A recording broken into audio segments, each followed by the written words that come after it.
فیض رمضان، فیض رمضان۔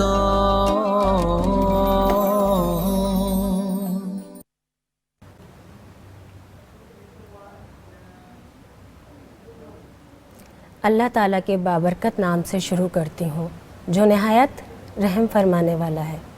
اللہم صلی علی محمد و آل محمد۔ السلام علیکم ورحمۃ اللہ وبرکاتہ۔ ناظرین گرامی، 19 رمضان المبارک 1442 ہجری کی لائیو افطار ٹرانسمیشن جو اس وقت آپ سب ملاحظہ فرما رہے ہیں فیض ٹی وی نیٹ ورک سے، روز کی طرح میں نازی علی آپ سب کی خدمت میں حاضر ہوں۔ فقیروں کا بھی کیا چاہے، فقیروں کا بھی کیا چاہے، جہاں بستی بسا بیٹھے، جہاں بستی بسا بیٹھے، علی والے جہاں بیٹھے، علی والے جہاں بیٹھے، وہیں جنت بسا بیٹھے۔ ناظرین گرامی، آج 19 رمضان المبارک ہے۔ مولا کائنات مولا علی مشکل کشا آج ضربت لگ چکی ہے، 2 دن بعد شہید ہو جائیں گے، اس دنیا سے چلے جائیں گے۔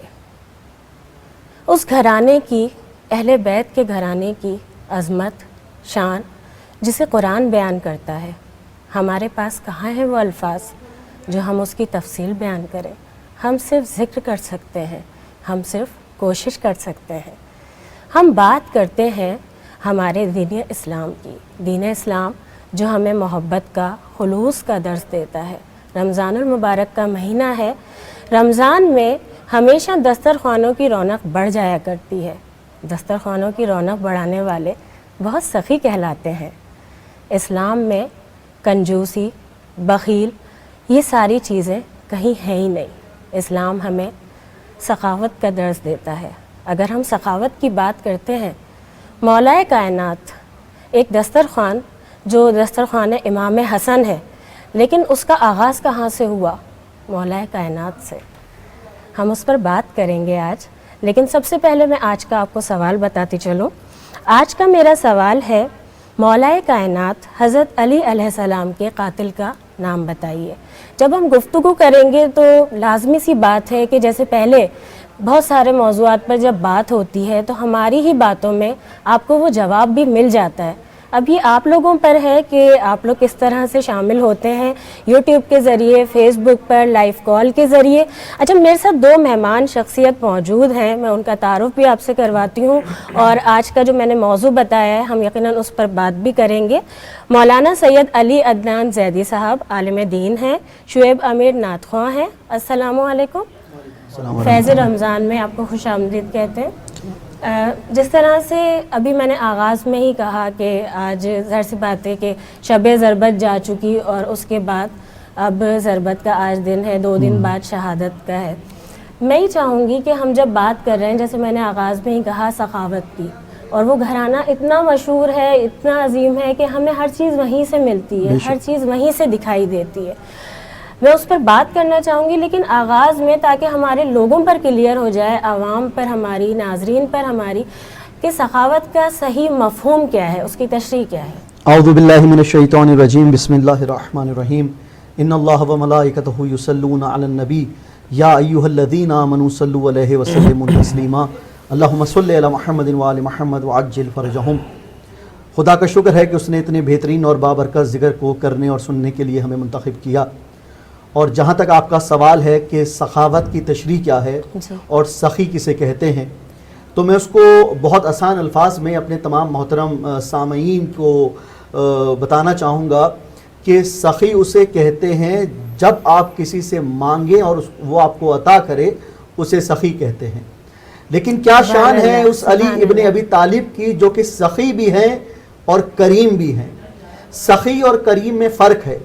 سخی اسے کہتے ہیں کہ جو مانگ کر عطا کرتا ہے، اور کریم اسے کہتے ہیں کہ جو بن مانگے عطا کرتا ہے. سبحان اللہ. تو کیا کہنے اس علی ابن ابی طالب کے جو سخی ہیں، یعنی کہ جو مولا علی علیہ السلام سے مانگ رہے ہیں، اور مولا علی علیہ السلام ان کا سننے کے بعد، ان کی جو بھی فریاد ہے، جو ان کی ضرورت ہے، وہ سننے کے بعد مولا علی ان کو عطا کر رہے ہیں. تو یہ تو مولا علی کی سخاوت ہے. لیکن جہاں پر مولا علی علیہ السلام کریم ہے، یعنی کہ کریم کی تشریح کیا ہوتی ہے کہ بندے کے دل میں ہوتا ہے کہ اس کو فلاں چیز کی چاہت ہے، وہ مولا کے سامنے آتا ہے اور وہ فقط مولا سے سوال نہیں کرتا. لیکن آپ دیکھیے کریم ابن کریم جواب دیتے ہیں، اے شخص تو جو میرے پاس حاضر ہوا، میں جانتا ہوں کہ تو کیا فریاد لے کر آیا ہے، اور علی ابن ابی طالب خدا کے حکم سے تیرے اس سوال کو جواب کی صورت میں عطا کرے گا. تو یہی کریم، اسے کریم کہا جاتا ہے. اور یہی وجہ ہے، جہاں تک آپ کا سوال ہے، کہ یہ اہل بیت کا گھرانہ ہے جو آپ نے بات کی. اہل بیت کا گھرانہ ایسا گھرانہ ہے کہ یہ تو کریم ابن کریم ہیں. یہ تمام 14 معصومین علیہ السلام، اہل بیت علیہ السلام سخیوں کے سخی، سخی کے سخی ہیں، اور ان کے دروازے سے کوئی خالی ہاتھ نہیں جاتا. بس میں اتنا کہنا چاہوں گا کہ ان کے دروازے پر جب بھی آؤ، شہنشاہ بن کر نہیں آؤ، غریب بن کر آؤ. ان کے دروازے پر جب بھی آؤ تو آپ حکمراں بن کر نہ آؤ، بلکہ مانگنے والے بن کر آؤ. ان کے دروازے پر جب بھی آؤ، بے زر بن کر آؤ، ابو زر بن جاؤ گے. سبحان اللہ، سبحان اللہ.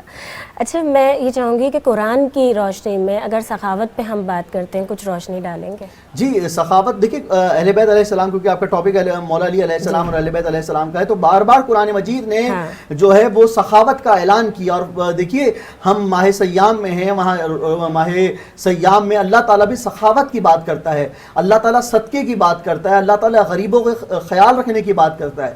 یہ روزے ہم پر واجب کیوں ہوئے، یہ سمجھنے کی ضرورت ہے. دیکھیں، اگر روزے نہیں بھی رکھوں گا، اگر اللہ تعالیٰ اپنے بندوں سے روزے نہ رکھواتا تو کیا معاذ اللہ کی شان میں کمی واقع ہو جاتی؟ ایسا نہیں ہے. وہ تو وحدہ لا شریک تھا، ہے اور رہے گا.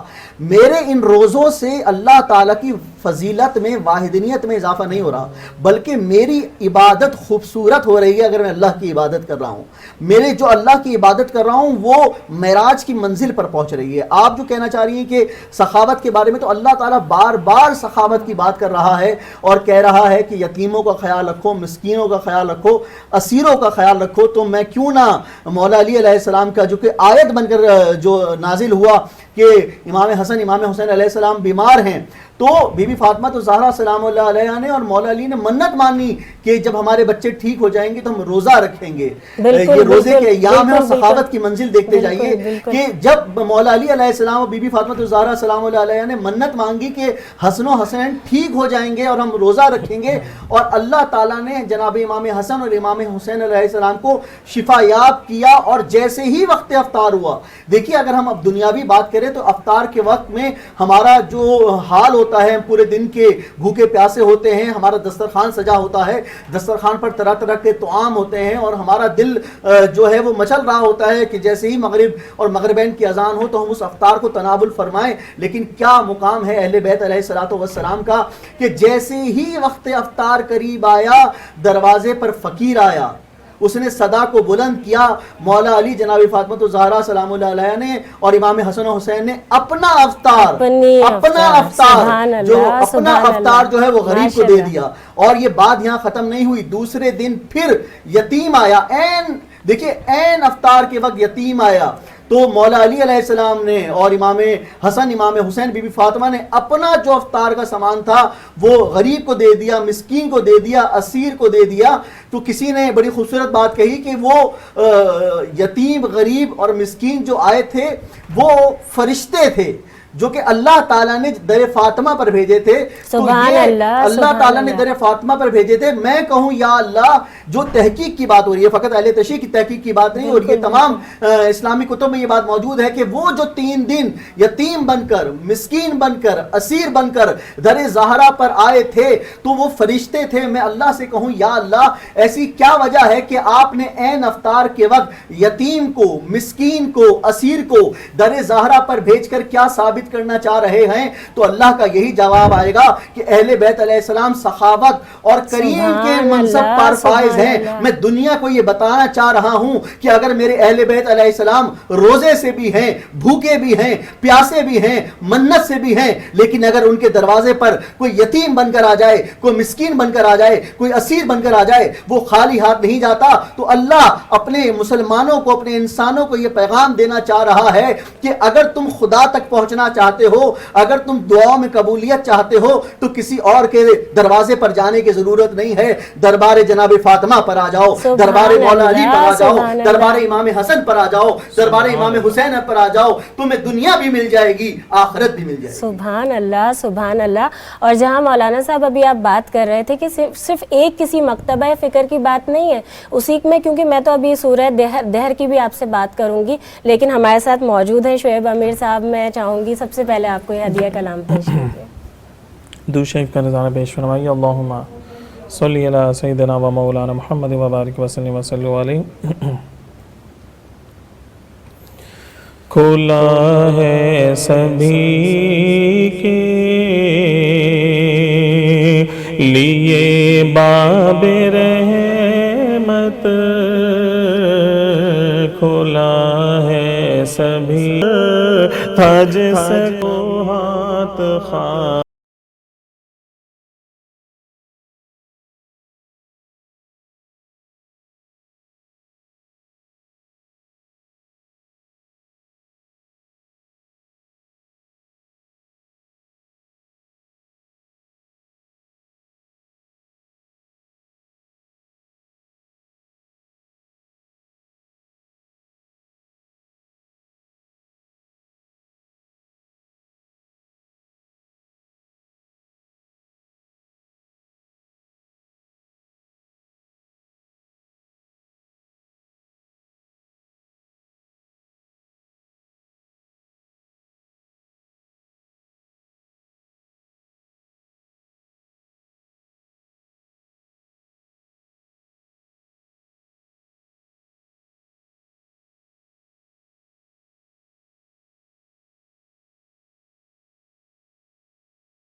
درودوں کا گجرا سلاموں کی ڈالی, کھلا ہے سبھی کے لیے باب رحمت, وہاں کوئی رتبے میں ادنا نہ عالی. سبحان اللہ, جزاک اللہ خیر.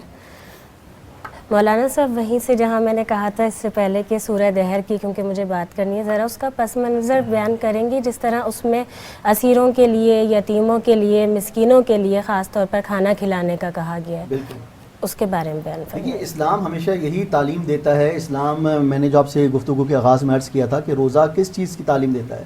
روزہ جو ہے وہ اس تعلیم, کسی نے رسول خدا صلی اللہ علیہ وآلہ وسلم سے ارشاد فرمایا کہ یا رسول اللہ, یہ اللہ تعالیٰ نے روزے کیوں واجب کیے؟ تو رسول اللہ صلی اللہ علیہ وآلہ وسلم نے جواب دیا, اللہ تعالیٰ نے روزے اس لیے واجب کیے تاکہ کوئی شخص غریب کی بھوک کو محسوس کر سکے. اللہ تعالیٰ نے روزے اس لیے محسوس کیے تاکہ ایک شخص جو پیاسا ہے اس کی پیاس کو محسوس کر سکے. تو دیکھیے, یہ جو تاریخ ہے, یہ قرآن جو ہے ہمیں سمجھنا پڑے گا کہ پہلے قرآن کیا تعلیم دینا چاہ رہا ہے, اور جو قرآن کو سمجھنے کے لیے ہمیں وارث قرآن کو سمجھنا ہوگا, ہمیں ناطق قرآن کو سمجھنا ہوگا.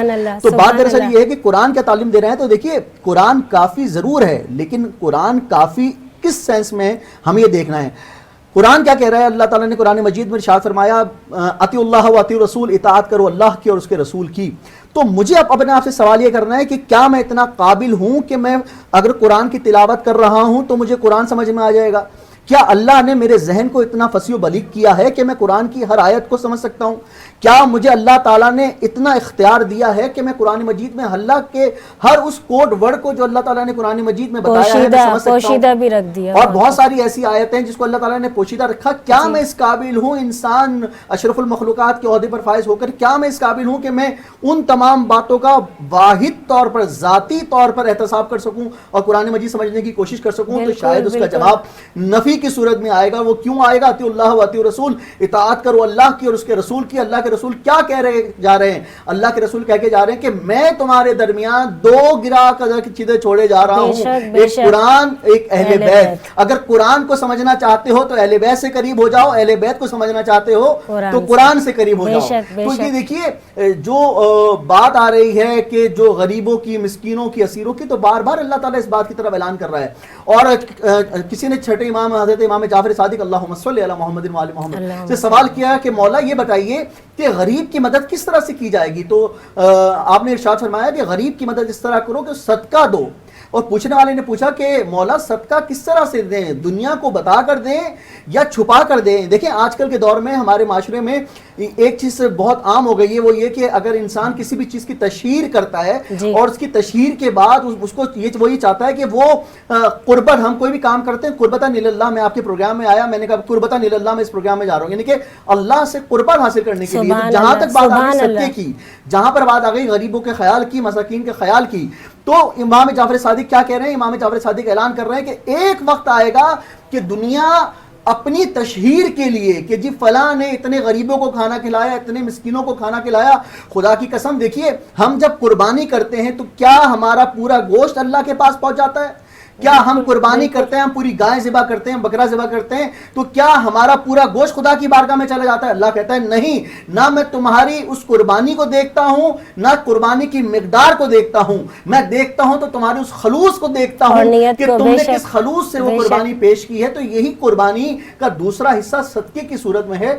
تو چھٹے امام نے ارشاد فرمایا کہ جب بھی تم صدقہ دو تو وہ صدقہ بہت بہتر ہے جو کہ چھپا کر دیا جائے. یعنی کہ اگر آپ کسی غریب مسکین کا خیال رکھ رہے ہیں تو دنیا کو بتا کر نہیں کرنا, چھپا کر کرنا ہے, اور ساتھ میں ریوارڈ بھی دے رہے ہیں. دیکھیے آج کل کی دنیا میں ریوارڈ پہ بڑا کام ہوتا ہے, اور یہ کہا جاتا ہے کہ جی میں فلاں کام کر رہا ہوں مجھے اس کا کیا ریوارڈ ملے گا, میں فلاں کام کر رہا ہوں اس کا کیا ریوارڈ ملے گا. تو امام جعفر صادق علیہ السلام فرما رہے ہیں کہ اگر کوئی بھی شخص کسی غریب کی مدد کرتا ہے, چھپا کر, دکھا کر نہیں, اس انداز سے دو کہ ایک ہاتھ سے دو تو دوسرے ہاتھ کو پتہ نہ لگے. امام جعفر صادق کہہ رہے ہیں کہ اگر کوئی بھی شخص کسی غریب کی مدد کرتا ہے کسی بھی حوالے سے, چاہے اس کی بیٹی کی شادی کروا کے, چاہے اس کے گھر کا راشن ڈلوا کے, چاہے اس کے بچوں کی تعلیم میں خرچہ کر کے, جس انداز سے بھی آپ کسی غریب کی مدد کر رہے ہیں, تو ایک ریوارڈ تو آپ کو یہ مل رہا ہے کہ آپ کے لیے دنیا اچھی ہو رہی ہے, آپ کو دنیا میں سہولتیں مل رہی ہیں, اور یہ تو اللہ تعالیٰ کے ساتھ تجارت ہے. دیکھیے ہم دنیا تجارت کی بات کرتے ہیں تو ہم کیوں نہ اللہ سے تجارت کریں اور کسی غریب کا خیال رکھیں, کسی غریب کی مدد کر کے. تو امام جعفر صادق اس کا ریوارڈ کیا دے رہے ہیں؟ ریوارڈ سمجھنے کی ضرورت ہے. کہتے ہیں کہ جو بھی اللہ کا بندہ کسی غریب کی مدد کرتا ہے چھپا کر, تو جب وہ شخص مر جاتا ہے, یعنی کون جو مدد کر رہا ہے, تو اللہ تعالیٰ اس کو شہید کا رتبہ دیتا ہے. سبحان اللہ, سبحان اللہ, سبحان اللہ. اچھا جس طرح ہم بات کر رہے ہیں, میں نے آغاز میں بھی کہا دسترخوان امام حسن کی جب ہم بات کرتے ہیں تو وہ سلسلے کا آغاز تو مولا کائنات کے ذریعے سے ہی ہے. اس پہ تھوڑی روشنی ڈالیں گے کس طرح سے, کیونکہ بہت سارے سوالات جب ہم یہ تذکرہ لے کر بیٹھتے ہیں نا, کہ میں اگر اس میں یہ سوال کروں کہ ایک جو کی روٹی کھانے والا انسان لیکن اس کے دروازے سے کبھی کوئی سائل آ کر خالی ہاتھ نہیں گیا, تو بڑی تفصیلی ہیں یہ ساری چیزیں.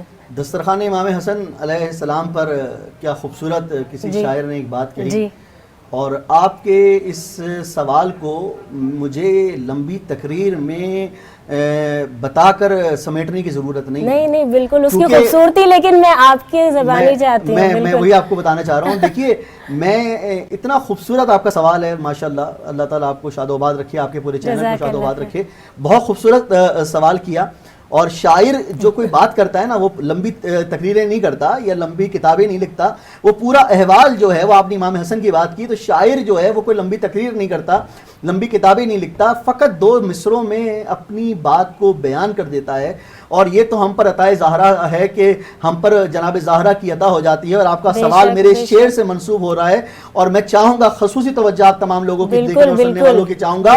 آپ نے بات کی امام حسن علیہ السلام کے دسترخوان کی, تو میں جواب دینا چاہوں گا کہ دنیا اور آخرت میں جو رہتے ہیں چین سے, دنیا اور آخرت میں جو رہتے ہیں چین سے, کھانا حسن سے ملتا ہے پانی حسین سے.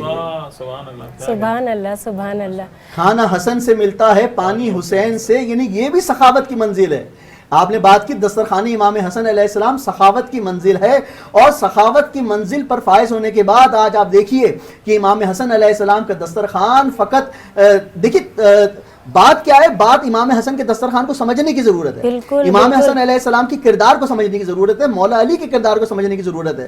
تو میں تو یہ کہوں گا کہ کردار مولا علی علیہ السلام یا کردار امام حسن علیہ السلام یا دسترخوان امام حسن علیہ السلام سمجھنے کے لیے انسان کا شیعہ ہونا ضروری نہیں ہے, انسان کا سنی ہونا ضروری نہیں ہے, بلکہ انسان کا انسان ہونا ضروری ہے. اور اس کی بہترین مثال ایک ہندو شاعر نے, جب اس کو واقعہ کربلا بتایا گیا اور کربلا کی پوری تاریخ کے بارے میں بتایا گیا, تو اس ہندو شاعر نے بڑی خوبصورت بات کہی. کیونکہ آپ جو بات کر رہی ہیں وہ بات کر رہی ہیں کہ معرفت کی بات ہو رہی ہے نا, کہ معرفت ہے, دسترخوان بھی ایک معرفت ہے. تو ہندو شاعر نے جب پوری کربلا کی تاریخ کو پڑھا تو اس نے بڑا خوبصورت شعر کہا. اس نے کہا کہ جب سے سنی ہے میں نے داستان کربلا, جب سے سنی ہے میں نے داستان کربلا, میں تو ہندو رہا آنکھیں حسینی ہو گئی. میں تو ہندو رہا آنکھیں حسینی ہو گئی. تو معلوم کیا ہوا کہ کربلا کو سمجھنے کے لیے انسان کا مسلمان ہونا ضروری نہیں ہے, انسان ہونا ضروری ہے. اور اہل بیت علیہ الصلوۃ والسلام کی تعلیمات پر عمل کرنے کے لیے انسان ہونا ضروری ہے. دسترخوان امام حسن علیہ السلام کو سمجھنے کے لیے انسان ہونا ضروری ہے. اور یہ دسترخوان امام حسن علیہ السلام کیا فقط امام حسن تک محدود رہا؟ ایسا نہیں ہے. یہ دسترخوان, اگر میرا جواب تو نہیں ہو رہا ہے تو مجھے روکیے گا. نہیں بالکل نہیں, بلکہ آپ کی ہی لفظی میں اسی لیے چاہتی ہوں اس پر روشنی ڈالیں جو میں نے جو کی روٹی والی بات کی ہے ابھی. جی میں اسی حوالے سے جو کی روٹی کے حوالے سے بات کرنا چاہوں گا کہ یہی امام حسن کا دسترخوان ہے نا. دیکھیے جب امام سجاد علیہ السلام ماہ رمضان المبارک کا مہینہ آتا تھا تو آپ کیا کرتے تھے؟ آپ ایک جانور کو ذبح کرتے تھے. بہت توجہ والی بات ہے, آپ ایک جانور کو ذبح کرتے تھے, پورے جانور کو ذبح کرنے کے بعد اس کا کھانا پکواتے تھے.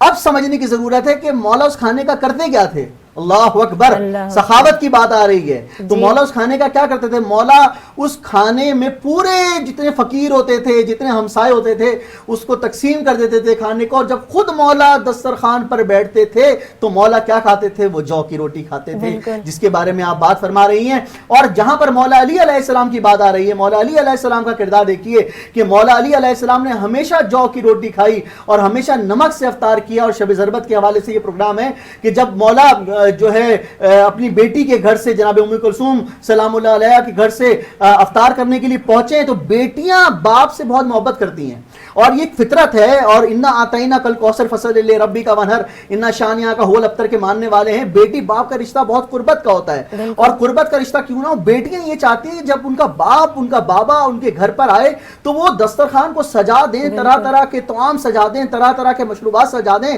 لیکن سخاوت دیکھیے اس کی جو کریم ابن کریم ہے کہ جب وہ اپنی بیٹی کے گھر پر جاتے ہیں تو دسترخوان میں دیکھتے ہیں کہ دودھ رکھا ہوا ہے, نمک رکھا ہوا ہے, پانی رکھا ہوا ہے. ایک مرتبہ مولا علی نے ارشاد فرمایا, بیٹی تم نہیں جانتی کہ علی ابن ابی طالب دسترخوان پر ایک سے زائد غذائیں دیکھنا پسند نہیں کرتے. تو بیٹی نے سوچا کہ میں نمک اٹھا لوں اور میرے بابا دودھ پی لیں. تو ایک مرتبہ مولا علی نے کہا, اے میری بیٹی تو دودھ اٹھا لو, میں علی نمک سے روزہ افطار کرے گا. یہ وہی علی ہے جو کہ نمک سے روزہ افطار کر کے دنیا کو بتا رہا ہے کہ یہ علی ابن ابی طالب, علی ابن ابی طالب ایسے ہی نہیں بنا, اس نے نمک سے روزہ افطار کر کے اور جو کی روٹی کھا کر دنیا کو یہ بتا دیا کہ دنیا آسائشوں کا نام نہیں ہے, بلکہ دنیا اس کا نام ہے کہ جس کا پیغام خدا کا نبی بھی دے رہا ہے اور خدا بھی دے رہا ہے. سبحان اللہ سبحان اللہ. جہاں ذکر آ گیا آسائشوں کا, جی وہیں ہم خیبر کی بھی بات کر لیتے ہیں. جب جنگ خیبر کے بعد مسلمانوں کے پاس بہت مال غنیمت آیا, سونا چاندی ہر چیز, لیکن مولا کائنات اگر ہم پھر بات کرتے ہیں تو وہ خالی ہاتھ گئے اپنے گھر. سخاوت کی بہترین مثال ہے ماشاءاللہ سے. آپ کے سوالات جو ہیں وہ سخاوت پہ بہت عمدہ سوالات ہیں. بڑی اچھی مثال آپ نے دی اور یہ بھی سخاوت کی ایک عمدہ مثال ہے. دیکھیے جتنا مال، اس مال کو پہلے سمجھا جائے گا اس مال کو کہتے کیا تھے. اس کو کہتے تھے مال غنیمت. اچھا مال غنیمت کیا ہے کہ رسول اللہ نے جتنی بھی جنگیں لڑی اور رسول اللہ کو تو ہر جنگ میں رسول اللہ کو جو ہے وہ فتح ملی. فتح کیوں نہ ملے؟ کیونکہ فتح اس لیے بھی ملی، ایک تو رسول خدا ہیں، اور دوسری فتح اس لیے بھی ملی کیونکہ جس کے ہاتھ میں تلوار ہے، لا فتح الا علی لا سیف الا ذوالفقار. تو رسول خدا کو جب بھی مال غنیمت ملتا، اب توجہ کی ضرورت ہے آپ کا سوال کے حساب سے، رسول خدا کو جب بھی مال غنیمت ملتا تو رسول خدا اس جنگ میں، جو رسول خدا نے جتنی جنگیں جیتی، جتنے بھی اصحاب رسول ہوتے تھے، رسول خدا اس جنگ کا وہ مال غنیمت مختلف تمام اصحاب میں تقسیم کر دیتے تھے. تو ایک مقدار تو ان لوگوں کو ملتی تھی، تعداد ان لوگوں کو ملتی تھی جو کہ اصحاب رسول تھے، لیکن وہ مال کا ایک بڑا حصہ اس کو ملتا تھا جس کا کردار سب سے زیادہ ہوتا تھا جنگ جیتنے میں. اور وہ ذات کون ہو سکتی ہے؟ بالکل وہ ذات حضرت علی ابن ابی طالب کی ذات ہے کہ خیبر. مولا فاتح خیبر، وہ مولا علی کہ جہاں پر آپ نے بات کی خیبر کی، وہ مولا علی کہ جب خیبر کے میدان میں آئے تو سینہ چوڑا کر کے کہا کہ میں وہ ہوں کہ جس کی ماں نے میرا نام حیدر رکھا، اور مرحب، حارث اور انتر کو قتل کر کے اس بات کا اعلان کر دیا کہ جب بھی علی میدان جنگ میں جا رہا ہے تو مال غنیمت بھی بتا رہے ہیں اور اس کے علاوہ اپنی ماں کے رتبے کے بارے میں بھی بتا رہے ہیں. تو بات جو سوال تھا آپ کا مال غنیمت کے حوالے سے، تو جب مولا علی علیہ السلام کے پاس وہ مال غنیمت آتا تو دیکھیے لوگوں کو پتہ لگتا کہ مولا علی کے پاس مال غنیمت آیا ہے. اب وہ لوگ جو ہیں، وہ میں نے آپ سے کہا گفتگو کے آغاز میں کہا تھا کہ یہ تو کریم ہے، سخی ہیں، کریم ہے. تو جیسے ہی لوگوں کو پتہ لگتا کہ مولا علی علیہ السلام کے پاس مال غنیمت آیا ہے تو لوگ جو ہیں وہ پورے گاؤں، پورے قافلے مولا علی کے پاس آتے اور آ کر کہتے کہ یا مولا علی آپ تو کریم ہیں، آپ تو سخی ہیں، آپ تو اس خاندان سے تعلق رکھتے ہیں کہ جو سخاوت کی اپنی مثال ہے. تو توجہ کی ضرورت ہے اور ان تمام تر مستورات کے لیے، ان تمام تر خواتین کے لیے جو زوجہ کی حیثیت رکھتی ہیں، ان کے لیے پیغام دینا چاہوں گا کہ مولا علی گھر بھی نہ پہنچتے تو وہ پورا مال غنیمت فقراء میں، پورا مال غنیمت اصحاب رسول میں، پورا مال غنیمت غریبوں میں تقسیم کر دیتے. اور جب آپ پہنچے گھر تو بی بی فاطمہ الزہرا سلام اللہ علیہ نے ارشاد فرمایا کہ یا ابا الحسن آج آپ مال غنیمت لے کر نہیں آئے. توجہ کی ضرورت ہے. تو مولا علی نے ارشاد فرمایا یا بی بی فاطمہ الزہرا سلام اللہ علیہ میں مال غنیمت اس لیے نہیں لے کر آیا کیونکہ جب سے ہی میرے پاس کثیر تعداد میں مال غنیمت تھا، لیکن کوئی غریب آیا، کوئی مسکین آیا، کوئی اسیر آیا، کوئی صحابی رسول آیا اور میں نے وہ تمام مال جو ہے وہ مال غنیمت تقسیم کر دیا. تو جناب فاطمہ نے کیا خوبصورت جملہ ارشاد فرمایا. بی بی فاطمہ نے کہا یا علی اگر آپ وہ مال غنیمت گھر لے کر آتے تو شاید مجھے کم خوشی ہوتی، مجھے خوشی اس بات کی زیادہ ہے کہ وہ آپ نے مال غنیمت تمام لوگوں میں تقسیم کر دیا. سبحان اللہ، سبحان اللہ، سبحان اللہ. یہ جب گفتگو ہو رہی ہے نا تو کوئی نہ کوئی سوال ایسا ہوتا ہے جو اس سے بالکل جڑا ہوا ہوتا ہے، اور میری کوشش یہ ہے کہ آپ کی لفظیاں، آپ کی زبانی اور خاص طور پہ اس کا جواب لوگوں تک پہنچے. ہم حالت رکوع میں جب بات کرتے ہیں کہ انگوٹھی سائل کو دے دی، اور قرآنی آیت کے ذریعے بھی کہ کس طرح یہ واقعہ کچھ روشنی ڈالیں گے کہ پیش آیا. بالکل جی، قرآن نے اس کی آواز انما ولیکم اللہ ورسولہ. تو دیکھیے اب یہاں پر مولا علی علیہ السلام کا ایک کردار اور سامنے آ رہا ہے اور اس کی گواہی کون دے رہا ہے؟ ناطق قرآن کی گواہی قرآن دے رہا ہے. آپ دیکھیے سلسلہ اللہ تعالیٰ نے کس طرح سے بہترین طریقے سے منسوب کر دیا، یعنی کہ ناطق قرآن کی عظمت قرآن بتا رہا ہے. قرآن اپنے علی ابن ابی طالب کا قصیدہ پڑھ رہا ہے. میں یہ کہوں قصیدہ کیوں نہ پڑھے قرآن؟ وہ قرآن تو اس لیے بھی قصیدہ پڑھ رہا ہے نا کیونکہ وہ علی ابن ابی طالب کہ جب رسول خدا نے دعوت ذوالعشیرہ میں کہا تھا کون میری مدد کے لیے کھڑا ہوگا، تو ایک بچہ کھڑا ہوا اور کہا یا رسول اللہ میں آپ کا وصی بنوں گا، میں آپ کا مددگار بنوں گا. وہ بچہ کون تھا؟ وہ بچہ علی ابن ابی طالب تھا. تو اللہ تعالیٰ کے ذہن میں وہ دعوت ذوالعشیرہ کا منظر تھا کہ جب اسلام عام ہونے جا رہا تھا. تو آپ کا جو سوال تھا تو دیکھیے سخاوت کی منزل ہے نا یہ بھی کہ جب مولا علی علیہ السلام جو ہے وہ نماز کے عالم میں ہے، نماز کی حالت میں ہے، تو ایک سائل آیا اور صدر دی اور کہا ہے کہ کوئی اللہ کے نام پر دینے والا. اس کو کوئی جواب نہ ملا کیونکہ مولا علی علیہ السلام جب بھی نماز کی حالت میں ہوتے تو مولا علی کا جو ظاہری جسم تھا وہ سامنے ہوتا تھا، لیکن مولا علی دل کی آنکھوں سے خدا کی عبادت کر رہے ہوتے تھے. اور اسی نماز پر مولا علی نے یہ کہا تھا کہ میں اس خدا کو نہیں مانتا جس کو میں نہ دیکھ سکوں. نماز کی بات آ رہی ہے نا، میں اس خدا کو نہیں مانتا جس خدا کو میں دیکھ نہ سکوں، اور میں ان کو ان آنکھوں سے نہیں بلکہ اپنے قلب کی، اپنے دل کی آنکھوں سے دیکھتا ہوں. تو مولا علی علیہ السلام نماز کی حالت میں سائل آیا اور اس نے صدا دی کہ کوئی ہے جو اللہ کے نام پر میری مدد کرے، تو کسی نے کوئی جواب نہ دیا. پھر سائل نے صدا دی کہ کوئی ہے کہ جو میری مدد کرے، تو کسی نے کوئی جواب نہیں دیا، کسی نے کوئی مدد نہیں کی. تیسری مرتبہ اس سائل نے صدا دی کہ کوئی ہے جو میری مدد کرے، کسی نے کوئی جواب نہ دیا، کوئی مدد نہ کی. ایک مرتبہ وہ سائل نے آسمان کی طرف دیکھا اور دیکھ کر کہنے لگا یا اللہ تو گواہ رہنا کہ میں تیرے بندوں سے مانگنے کے لیے آیا تھا، لیکن تیرے بندوں نے میری مدد نہیں کی اور میں خالی ہاتھ تیرے گھر سے واپس جا رہا ہوں. یہ سننا تھا کہ وہ علی ابن ابی طالب جو کہ حالت رکوع میں تھے، اپنے ہاتھ کو آگے کیا، انگوٹھی کو اتارا اور فقیر نے اس انگوٹھی کو لیا.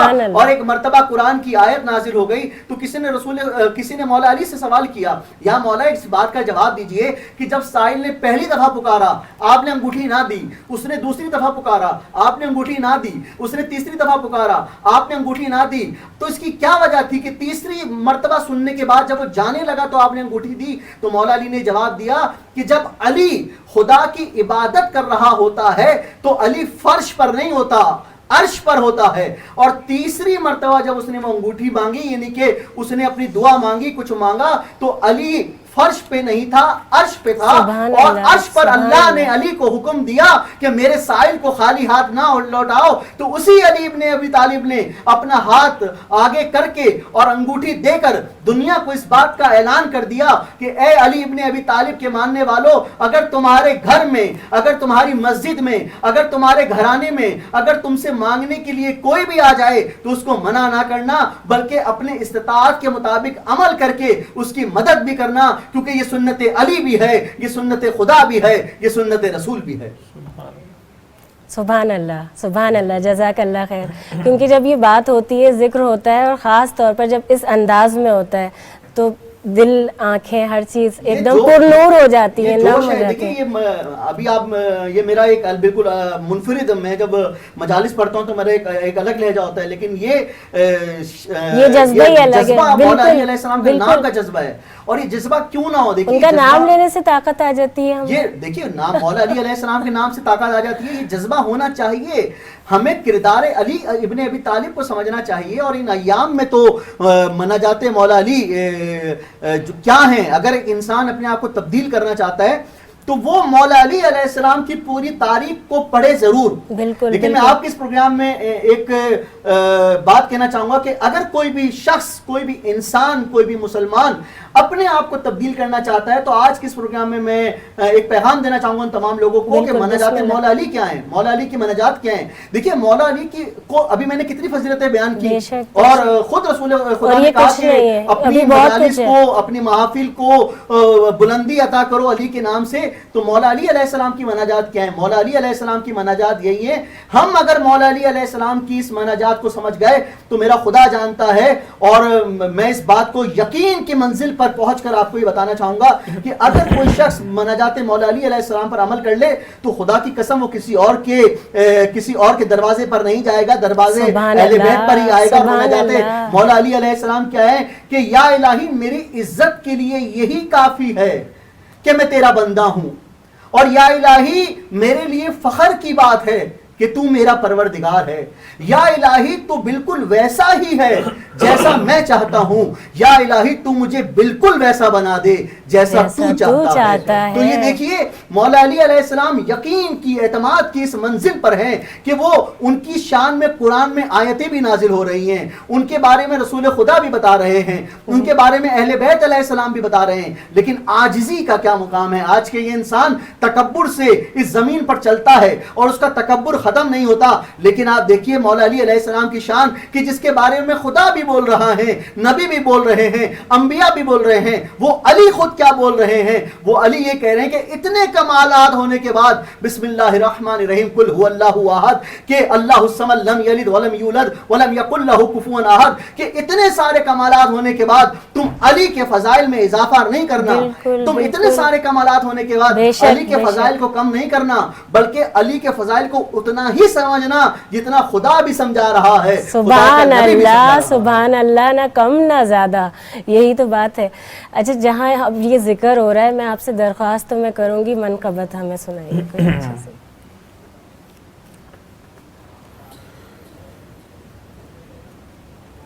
میں تو پنجتن کا غلام ہوں، میں تو پنجتن کا غلام ہوں، میں مرید خیر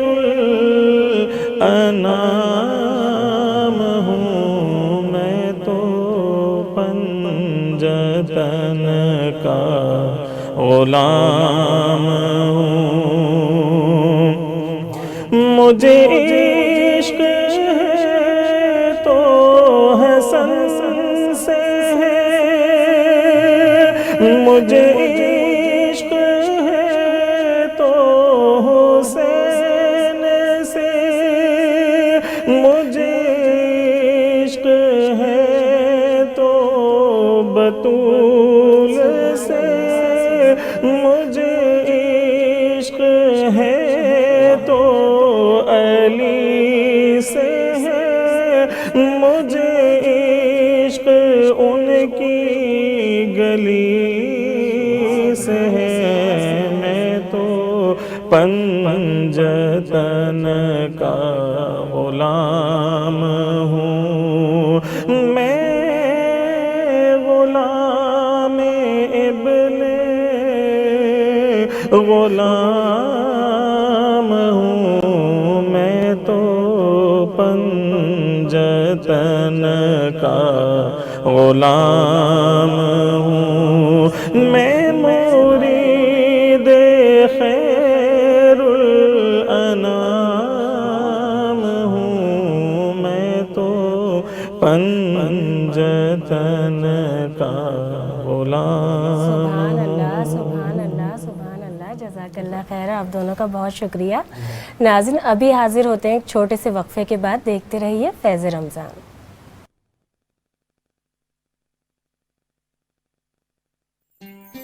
فیض رمضان، فیض رمضان،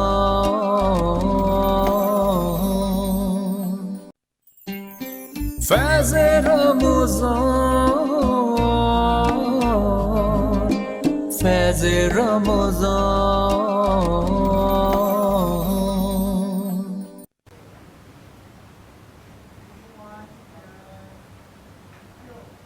ناظرین وقفے کے بعد ہم ایک بار پھر حاضر ہو گئے ہیں. آپ سب دیکھ رہے ہیں فیض رمضان.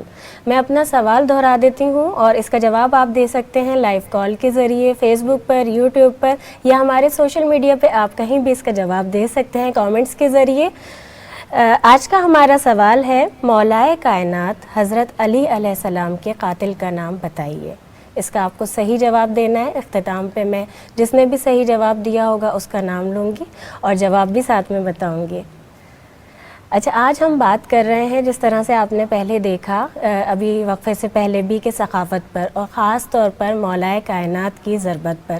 اور جہاں تک مولانا صاحب ابھی بات ہو رہی تھی ہم نے ثقافت پہ بات کی، لیکن خاص طور پر 19 رمضان المبارک ہے اور ضربت پر ہم اگر بات نہ کریں تو ایسا ہو نہیں سکتا. میں چاہتی ہوں مسجد کوفہ میں جس وقت یہ واقعہ پیش آیا اس وقت کا کچھ روشنی ڈالیں گے کہ کس طرح سے، کیونکہ مولائے کائنات کو نہ صرف اپنی اور خاص طور پر جو اور لوگ موجود تھے وہاں پر سب نمازی، ان کی بھی نماز کی فکر تھی. بالکل بڑا اچھا آپ نے سمیٹا اس بات کو کہ مولا علی کو فقط اپنی نماز کی نہیں دوسروں کی نمازوں کی بھی فکر تھی. جتنے نمازی تھے اور ان نمازیوں میں ایک نمازی وہ بھی تھا جس کا نام میں بھی نہیں لے سکتا کیونکہ لائیو پروگرام چل رہا ہے اور آپ نے لوگوں کو جواب کے لیے کہا ہوا ہے. تو مولا کے سامنے وہ بھی ایک نمازی تھا جو نمازی کے روپ میں جی یعنی کہ ایک شیطان نمازی کے روپ میں مولا کے سامنے لیٹا ہوا تھا. جی تو مولا علی جیسے ہی مسجد کوفہ میں داخل ہوئے تو ٹھوکر مار کر اپنے اس قاتل کو اٹھایا اور کہا کہ اٹھ اور وہ اپنا عمل انجام دے جس کے لیے تو آیا ہے. اللہ اکبر. اللہ اپنا وہ عمل انجام دے جس کے لیے تو آیا ہے. تو مولا علی علیہ السلام کیا پیغام دینا چاہ رہے ہیں؟ مولا علی علیہ السلام یہ پیغام دینا چاہ رہے ہیں کہ جو علی ابن ابی طالب اپنے قاتل کو بے نمازی نہیں دیکھ سکتا وہ اپنے چاہنے والے کو کیسے بے نمازی دیکھے گا. تو مولا علی علیہ السلام کی تعلیمات میں سب سے بڑی تعلیمات یہ کہ نماز قربتاً اللہ، اللہ سے قربت حاصل کرنے کے لیے نماز. اب دیکھیے یہاں پر ایک اور منزل دیکھیے کہ جب اس شب میں مولا علی علیہ السلام مسجد کی طرف روانہ ہو رہے ہیں تو آپ کا بی بی ام کلثوم نے کہا کہ بابا کہ ایک عجیب سی دل میں خلیش ہے، ایک عجیب سی کیفیت ہے، کیونکہ مولا علی علیہ السلام نے اس سے قبل آسمان کی طرف دیکھا تھا اور دیکھ کر یہ کہا تھا کہ آج کی رات وہی رات ہے کہ جس کا اللہ نے علی ابن ابی طالب سے وعدہ کیا ہے. تو جناب ام کلثوم نے یہ جملے سنے، بی بی رونے لگی اور رو کے کہنے لگی بابا ہم یتیم ہونے جا رہے ہیں، بابا مسجد میں نماز پڑھنے کے لیے نہ جائیں، بابا ہمیں چھوڑ کر نہ جائیں. لیکن دیکھیے سخاوت کی منزل دیکھیے کہ اگر کوئی اور باپ ہوتا تو وہ موت کے خوف ہوتا اس میں اور وہ موت کے خوف سے گھر سے باہر نہ جاتا. لیکن علی موت کے خوف کا نام نہیں ہے، علی تو شجاعت کا نام ہے، علی تو اس کا نام ہے کہ جو موت کو گلے لگاتا ہے اس کا نام علی ہے. اور وہ موت اور جو علی موت کو گلے لگا رہے ہیں تو علی کا چاہنے والا بھی موت کو اس انداز سے کرے، موت کی تمنا کرے. فتمنا الموت، موت کی تمنا کرو. موت کی تمنا کیا ہے؟ موت کی تمنا یہ نہیں ہے کہ انسان خودکشی کر لے، بلکہ موت کی تمنا یہ ہے کہ جب خدا پکارے انسان اپنے آپ کو خدا کے لیے پیش کر دے. تو وہ وہاں پر مولا علی علیہ السلام کو خدا نے پکارا تو مولا علی علیہ السلام نے انا للہ و انا الیہ راجعون کہہ کے گھر سے باہر نکلے. ایک عجیب سا منظر تھا، ایک عجیب سا عالم تھا کہ جناب زینب، جناب ام کلثوم گریہ فرما رہی ہیں، رو رہی ہیں. اب مولا مسجد کوفہ میں پہنچے اور مولا نے اپنے نمازی کو اٹھانے کے بعد اب مولا نے اللہ اکبر اللہ اکبر کی صدا کو بلند کیا. لیکن یہ ایک عجیب صدا تھی، ایک عجیب صدا تھی. اس سے پہلا مولا نے بہت ساری اذانیں دی تھی، لیکن وہ اذان اور یہ اذان اس لیے بھی مختلف تھی کیونکہ وہ مولا علی کی ہونے والی اذانیں تھی اور یہ مولا علی کی آخری اذان تھی. اور ایک ایسی اذان تھی، ایک ایسی اذان تھی کہ وہ اذان سننے کے بعد کوفے کی زمین پر زلزلہ آ گیا. اور جیسے ہی یہ اذان کی آواز جناب زینب اور جناب ام کلثوم نے سنی تو ایک مرتبہ گریہ کرنے لگی اور کہنے لگی دیکھو آج بابا کی آواز میں، آج بابا کی آواز میں کیا نقاہت ہے، بابا کی آج اذان میں، بابا کی اذان میں کیا پیغام ہے کہ میرے بابا شہید ہونے جا رہے ہیں. تو مسجد کوفہ سے جو اذان کا سفر ہے اور اپنے قاتل نمازی کو اٹھانے کا سفر ہے مولا علی اس انداز سے پیش کر رہے ہیں اور دنیا کو یہ بتلانا چاہ رہے ہیں کہ دیکھو جو اللہ سے محبت کرتا ہے وہ اللہ کی دی ہوئی تمام نعمتوں سے محبت کرتا ہے، وہ غریب سے بھی محبت کرتا ہے، وہ مسکین سے بھی محبت کرتا ہے، وہ اسیر سے بھی محبت کرتا ہے، وہ تمام لوگوں سے محبت کرتا ہے. اور سب سے بڑی بات یہ وہ مصلی سے محبت کرتا ہے، وہ محراب سے محبت کرتا ہے، وہ قرآن سے محبت کرتا ہے، وہ اہل بیت سے محبت کرتا ہے، وہ حج سے محبت کرتا ہے، وہ عمرے سے محبت کرتا ہے، وہ مقامات مقدسہ سے محبت کرتا ہے، وہ کربلا سے محبت کرتا ہے، وہ نجف سے محبت کرتا ہے، وہ سامرہ سے محبت کرتا ہے، وہ کاظمین سے محبت کرتا ہے. اور سب سے بڑی بات یہ کہ وہ مسجد نبوی سے محبت کرتا ہے، وہ مسجد مقدس سے محبت کرتا ہے. اور کیوں نہ کرے کہ یہ وہ ہستیاں ہیں کہ جب کربلا پہنچی ہیں تو کربلا کو مولا بنا دیا، جب مشہد پہنچی ہیں تو مشہد کو مقدس بنا دیا، جب نجف پہنچی ہیں تو نجف کو اشرف بنا دیا. تو اللہ تعالیٰ نے ان کو یہ کمال دے دیا، اللہ تعالیٰ نے ان کو یہ کمال دے دیا کہ اگر معراج پر جانا چاہتے ہو تو اہل بیت کے دامن کو تھامنا ہوگا. یہاں میرا سوال دوسرا تھا مولانا صاحب، لیکن جب یہ والی بات ہوئی ہے نا میں چاہوں گی اس کی بھی تشریح کر دیں ساتھ ساتھ. رب کعبہ کی قسم آج علی کامیاب ہو گیا. سوال جو آپ کا میں اس کو یہی مسلسل کرنا چاہوں گا جو آپ نے کہا تھا اور اسی جواب میں اسی سوال میں اس سوال کا جواب بھی ہے. اگر 1-2 منٹ زیادہ ہو جائیں تو میں پیشگی معذرت چاہتا ہوں. نہیں بالکل ارشاد. دیکھیے مولا علی علیہ السلام، آپ نے مسجد کوفہ کے حالات پوچھے. مسجد کوفہ کے حالات مصائب کی صورت میں اور اس طرح کے مصائب کی صورت ہیں کہ جو اس وقت میں جس جگہ پر موجود ہوں میں نے کوشش کی کہ اس کو مصائب کا ایک سما دیا جائے. آج علی کامیاب ہو گیا یہ مولا علی علیہ السلام نے کیوں ارشاد فرمایا؟ پہلے اس کے پس منظر کو سمجھنے کی ضرورت ہے، اور جتنی علمی آپ کے سوالات ہیں میں یقین کی اس منزل پر ہوں کہ آپ میرے اس جواب کو بھی اس یقین سے سنیں گی، کیونکہ اس جواب میں ایک بات پوشیدہ ہے۔ بالکل، وہ جواب کیا ہے؟ ارشاد۔ مولا علی نے یہ کیوں کہا کہ میں آج علی کامیاب ہو گیا؟ وہ جواب کیا ہے؟ وہ جواب سننے کی کوشش کریں۔ دیکھیے، اللہ تعالیٰ نے قرآن مجید جب نازل کیا تو قرآن فقط پڑھنے کا نام نہیں ہے، بلکہ قرآن پڑھ کر سمجھنے کا نام ہے۔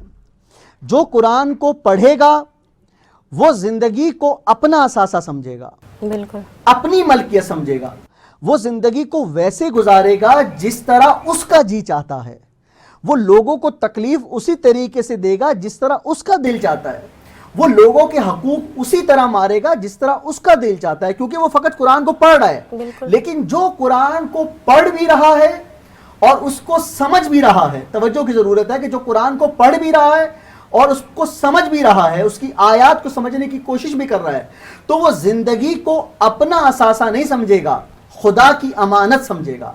وہ زندگی کو ویسے گزارے گا جس طرح خدا نے کہا ہے، وہ زندگی کو ویسے گزارے گا جس طرح خدا کے نبی نے کہا ہے، وہ زندگی کو ویسے گزارے گا جس طرح قرآن کی آیات کہتی ہیں، وہ زندگی کو ویسے گزارے گا جس طرح خدا کی امانت کو گزارنے کا حکم ہے۔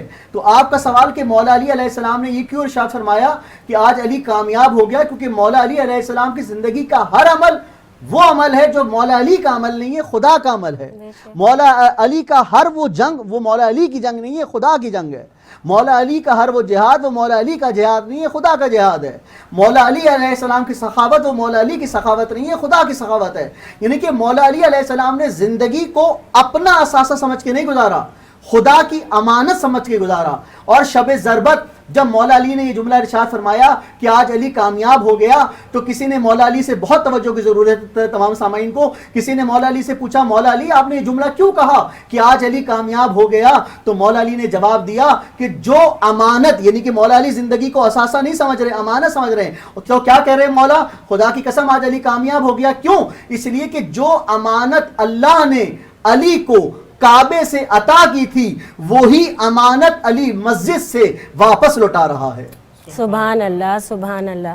میں ہدیہ کلام سننا چاہتی ہوں، ان سے ابھی درخواست بھی کروں گی، لیکن مختصراً میں چاہوں گی مولانا صاحب کہ جہاں ہم اتنی بات کر رہے ہیں اور خاص طور پر اگر سخاوت آج کا ہمارا موضوع ہے، اس میں اگر ہم دشمن کی، قاتل کی اگر بات کرتے ہیں، اس کو بھی پھر اختتام میں کہ اس کو شربت پلایا گیا، مختصراً صرف یہ بیان کر دیجیے۔ فقط شربت نہیں پلایا، شربت تو دیکھیے اپنے قاتل کو پلایا، علی اسی کا نام ہے نا۔ امام زین العابدین علیہ السلام نے جب اس شخص کو اپنے پاس ٹھہرایا تھا کہ جس نے جناب علی اکبر کے برچھی ماری تھی، تو حضرت علی ابن ابی طالب تو اسی کا نام ہے کہ جب ابن ملجم آپ کے سامنے آیا تو ایک مرتبہ مولا علی نے اپنے قاتل کو دیکھ کر کیا فرمایا؟ مولا علی نے اپنے قاتل کو دیکھا اور دیکھ کر یہ فرمایا کہ توجہ کی ضرورت ہے اس بات پر بھی۔ دیکھیے مولا نے کیا کہا؟ مولا نے کہا کہ مجھے ایسا معلوم ہوتا ہے کہ میرے قاتل کے گلے میں جو رسی بندھی ہوئی ہے اس سے میرا قاتل تکلیف میں ہے، اس کی رسی کو ڈھیلا کر دیا جائے۔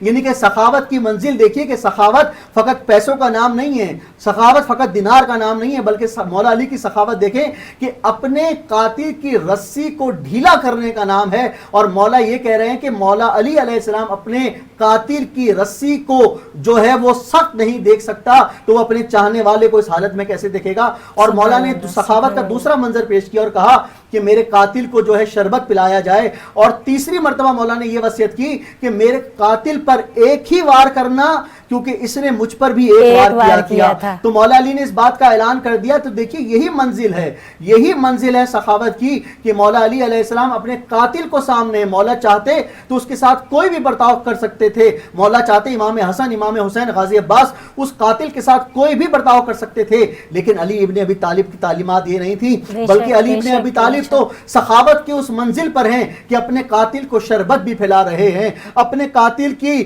جو رسی ہے اس کو بھی ہلکا کرنے کا حکم دے رہے ہیں. لیکن آخر میں یہ جملہ سنتے جائیے گا، مولا آپ اپنے قاتل کو مسجد کوفہ میں، آپ اپنے قاتل کی مسجد میں اس کی رسیوں کو کھولنے کا حکم دے رہے ہیں. لیکن مولا یہی کوفہ ہوگا، مولا آپ کی بیٹیاں ہوں گی، مولا وہ یہی رسی ہوگی، اور مولا اسی رسی میں جناب سکینہ بھی ہوں گی، جناب سجاد بھی ہوں گے، بی بی زینب بھی ہوں گی. اور مولا آپ نے تو اپنے قاتل کی رسیاں کھولنے کا حکم دیا تھا، لیکن حسین کی ننھی سکینہ جب رسیوں میں بند ہوگی تو کبھی اپنے پیروں کو اوپر کرے گی، کبھی اپنی گردن کو نیچے کرے گی. مولا وہ سخاوت تو آپ کے خاندان پر ختم ہو گئی. آئیے ہم سب یہی دعا کرتے ہیں کہ یا اللہ آج کے اس دن کے صدقے میں ہم تمام مسلمانوں کو سخاوت کی منزل پر قائم فرما. یا الہی ہماری تمام تر یا الہی ہماری اس عبادت کو اپنی بارگاہ میں قبول و منظور فرما. یا الہی تو رحمان ہے، تو رحیم ہے، تو معاف کرنے والا ہے. یا اللہ ہم بہت گنہگار ہیں، لیکن ہم جانتے ہیں کہ ایک دروازہ ہے جو توبہ کا دروازہ ہے. یا الہی یہ سارے مسلمان، یہ سارے انسان اپنے دونوں ہاتھوں کو بلند کر کے یا الہی تیری بارگاہ میں دعا کر رہے ہیں. یا میرے مالک ہماری عبادات کو اپنی بارگاہ میں قبول و منظور فرما. اور یا الہی ان ایام کے صدقے میں جو مولا علی سے منسوب ہیں، یا الہی مولا علی کے ہر چاہنے والے کی حفاظت فرما. یا الہی مولا نے سخاوت کا مظاہرہ کرنے کے لیے کہا ہے، یا الہی ہمارے دلوں کو اتنا خوشادہ کر دے کہ کوئی خالی پیٹ نہ سوئے. یا الہی جب میں کسی غریب کو دیکھوں، جب میں کسی مسکین کو دیکھوں، جب بھی میں کسی بھی مدد کے طلبگار کو دیکھوں تو میں مولا علی علیہ السلام کی تعلیمات پر عمل کرتے ہوئے اس کی مدد کروں، کیونکہ یہ میرا خدا بھی چاہتا ہے، یہ علی ابن ابی طالب بھی چاہتا ہے. اللہم صلی علی محمد وآل محمد وعجل فرجہم. جزاک اللہ خیر، جزاک اللہ خیر. بہت شکریہ مولانا صاحب آپ کا. اور میں آپ کی جانب آنا چاہوں گی، پھر مجھے وقفے کی جانب جانا ہے. جہاں روزے پاکے خیر الورا ہے، وہ جنت نہیں ہے تو پھر اور کیا ہے. کہاں میں کہاں مدینے کی گلیاں، یہ قسمت نہیں ہے تو پھر اور کیا ہے. قیامت کا ایک دن معین ہے، لیکن قیامت کا ایک دن معین ہے، لیکن ہمارے لیے ہر نفس ہے قیامت. مدینے سے ہم جان ساروں کی دوری، قیامت نہیں ہے تو پھر اور کیا ہے. مدینے سے ہم جان ساروں کی دوری، قیامت نہیں ہے تو پھر اور کیا ہے. جو عاصی کو کملی میں اپنی چھپا لے، جو دشمن کو بھی زخم کھا کر دعا دے، جو عاصی کو کملی میں اپنی چھپا لے، جو دشمن کو بھی زخم کھا کر دعا دے اسے اور کیا نام دے گا زمانہ، وہ رحمت نہیں ہے تو پھر اور کیا ہے، جہاں روضہ پاک خیر الورا ہے، وہ جنت نہیں ہے تو پھر اور کیا ہے۔ سبحان اللہ، جزاک اللہ خیر۔ آپ دونوں مہمانوں کی آمد کا بہت شکریہ۔ ناظرین، آپ دیکھ رہے ہیں فیض رمضان، ابھی حاضر ہوتے ہیں ایک چھوٹے سے وقفے کے بعد۔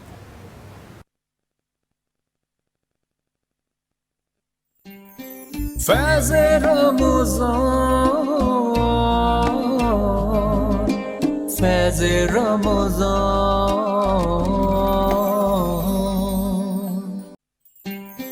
فیض رمضان،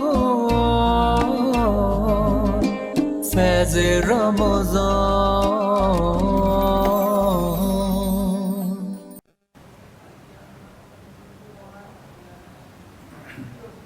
ناظرین، آپ دیکھ رہے ہیں فیض رمضان۔ وقفے کے بعد ہم ایک بار پھر حاضر ہو گئے ہیں۔